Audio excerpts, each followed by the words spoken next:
You know, honestly, at this point, I just feel like the Merediths can do no wrong.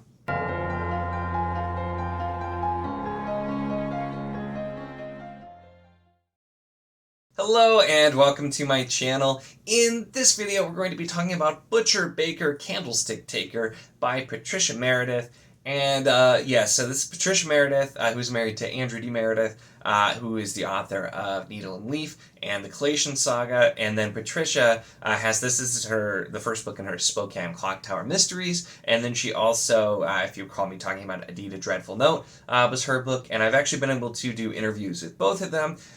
Great people. I love them, and I love their books. And it made more sense with Andrew D. Meredith because he writes, epic fantasy, whereas Patricia writing historical mystery, not a topic or a genre that I ever thought I'd really be into, but I really enjoyed Adita Dreadful Note, and so I was really actually very intrigued to try out her Spokane Clock Tower Mysteries. And let me tell you what, I really enjoyed this book, and right away, it didn't take time to get into it or anything. I was just immediately pulled in to this one. So I'm going to talk a little bit about what it's about and then kind of what pulled me in. But so yeah, this is the first of a series called the Spokane Clock Tower Mysteries, and it's taking place over time and around a famous clock tower being built in Spokane.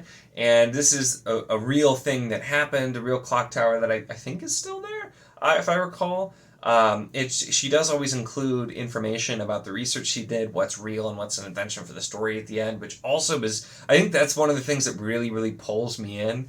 And she had a comment that some people read those parts first, and I'm like, I could see that because that's really interesting going through and seeing. But it's follows then, that's kind of the set piece. And then we're going in and having a mystery where somebody is murdered, and we're trying to figure out what is going on. And right off the bat, this is a multi-POV, and it was the characters that really pulled me in. We start with introductions to each of the characters, and she just crafts their individual personalities really, really well right off the bat. As we're meeting these characters, and you have people where you're making quick judgments, and you may be right, may be wrong, but you're finding out a lot about them and just getting so much information through a quick POV introduction, and that's something that I really enjoyed and I thought worked really, really well. And the character that especially I feel like I enjoyed really right off the bat is one of the main characters, Archie Prescott, who's the person who's actually designing the clock tower and getting ready to go on. And he's just kind of the easily flustered, very smart but kind of awkward person who says the wrong words sometimes when he's flustered or makes mistakes with phrases. And I don't know if there's a name for that trope. I know it's something that I've seen before. And it's one of those things I feel like you have to walk a line because it can work really well as long as it's not overdone. And this was an example of it made me laugh. I enjoyed it every time. There was a specific part where there was a conversation going on and it was used, and somebody's just like, don't you mean this? And she's just like, what are you talking about? That makes no sense. It was funny. It worked. Just kind of like that. Those bits, that banter part of it, I thought really worked really well.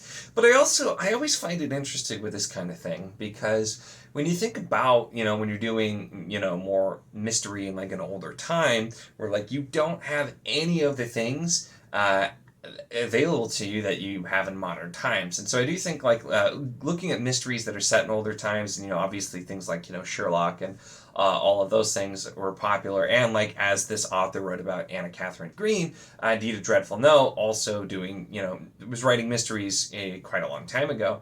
And so it's when you're looking at the 1800s, 1900s, there's a lot of things that you don't have. You can't just check for, fingerprints or DNA or that kind of thing. There's no cameras, there's no anything like that, so it's always interesting. And I think Patricia Meredith did a really great job here with having an interesting mystery and having it make sense the way that it solved, so that it wasn't super obvious what was going to be going on, but it also, when you get the reveals toward the end, once you start to get more information and you start to kind of see oh, I can see where this is going, and everything made a lot of sense when you finally got to it. But still, and she did this really well in Adita Dreadful Note as well too. she lets you think you know what's going to happen. And there are definitely some characters, and I think this is normal in a mystery, or at least a well-written mystery, where there are definitely, you can start to put some things together, and you may be completely wrong, but having certain characters that seem very suspicious, or that you definitely think are going to be at the forefront. And it works really, really well here also, with just not knowing exactly what's going to be happening, but having it all make sense in the end too. Because I feel like that's another thing where it's a fine line to walk, and I'm not super well read in mysteries, and I know I've mentioned that before. But, if you want a good mystery, you can't have it be too obvious, because if you figure it out immediately, it's not that much fun. Part of the fun, at least for me, I think, is going along and trying to figure it out as you go along. But also, if it's like a twist and it seems completely out of left field, it's probably not going to feel believable. So I do think it takes a lot of skill to write a mystery and have it be very good and very compelling, and that was definitely accomplished here. Like I said, I don't know if I'm just gonna try out a bunch of different books that are in this kind of genre, but I definitely know I'm going to continue reading Patricia's books in this series, because it was just really good. I did do the audio for this as well, and the audiobook narrator, whose name escapes me, also did a really fantastic job.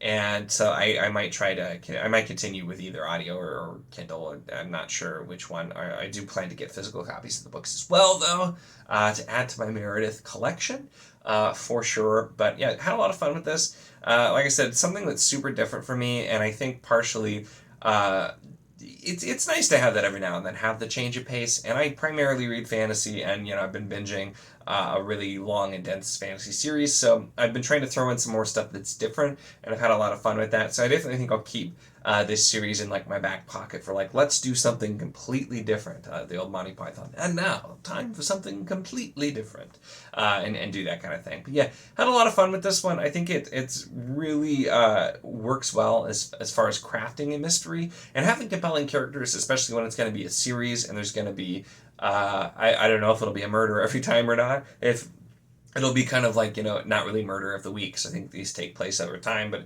I don't know if we'll do that or if there'll be other mysteries. But the characters were very compelling, and I grew to like them very quickly, and so I'm also really excited to see where these characters go, because I think also a part of me always thinks about mystery as being a one-off, even though obviously I know that's not the case, because there's a lot of famous series, but it's just something I've not really read a lot of. And so this'll be the first one where I actually am reading a series of mysteries, but it's been a really, really fun time with these as well. So that's really it, though, for this one. Definitely let me know. I know some people around BookTube have read this, or if you end up checking it out because you need something just completely different, that's a good time. Definitely let me know as well. Would love to hear from you. Otherwise, make sure to give the video a like if you enjoyed it. Check the link in the description, as always, for the Wizardly Duo Discord if you want to chat books, whether this book, other books, any books, really anything at all. It is a lot of fun, and we'd love to have you. And, of course, if you enjoy my content, make sure to subscribe.